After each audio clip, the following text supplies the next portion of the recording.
Well, and with so many overtimes happening over the last 6 weeks or so, I'm just wondering, how do you guys approach overtime?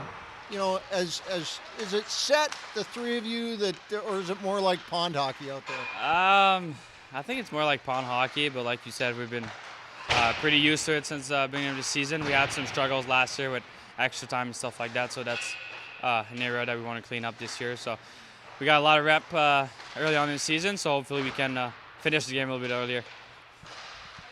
What's practice like today? You guys seem to be practicing with a greater pace, I think, this year than previous years. Does it seem that way? Yeah, I think it's later on in the year. I think the level is just keep getting higher and higher, and obviously it's a big weekend for us. Laval's a really good hockey team, and it's a tough building to play in. So, yeah, the boys are excited. We're just getting ready to compete. Tough to look at standings at this point in the year, but it's hard to ignore how well they are doing. What do you see in Laval? Yeah, they're a fast team. Lots of good offensive players. I think they're well coached. So, but so are we. So we're just excited to compete against the best. You're always one of the last ones off here in the over the course of this season. What are you working on in practice overtime? Usually just like a lot of puck touches along the boards, and usually it's shooting gallery out there, so always some shots at the end too. Looking at overtime and what you guys are able to accomplish this year, playing so much of it and sending a lot of it into shootouts. What are you guys doing in overtime? You feel it seems like it's a little bit of pond hockey, but is there structure to it? Yeah, I think last year we struggled in overtime, so this year I think defensively trying to talk through some more situations. I don't think we've lost in overtime yet this year, if that's correct. So I guess we've been doing a good job of that. But I think it's more so just a testament to our ability to battle during the normal play, get games into overtime where maybe we're down or trailing going into the third. So looking at Laval, obviously, you spend much time looking at the standings, but it's hard to ignore that they're doing quite well this season. What have you guys been shown, and what do you see in what they bring to the weekend? It's going to be a tough test. It's always tough going and playing in Laval.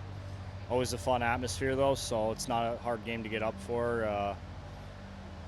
Haven't watched a ton of video on them, but from looking at their lineup, they got a lot of skill. They always play fast, and they play hard, so it's going to be a good test for us.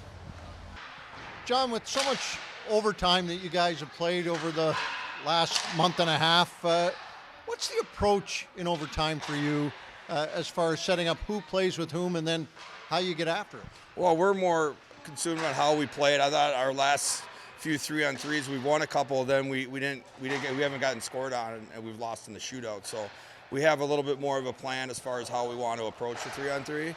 Since we're playing in so many, we have to make sure the guys are prepared and know what to expect and know how we want to play it to give themselves the best chance to win a hockey game.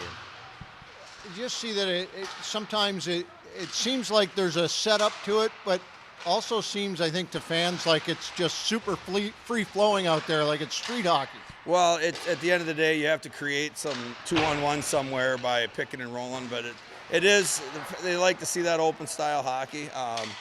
Again, you want to be careful a little bit with that, but ultimately it is fun for the fans to watch that type of hockey. What have you got in Dakota Mermis, who seems to be on his way back here?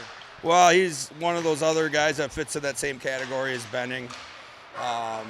As far as the approach to the game, he's a pro.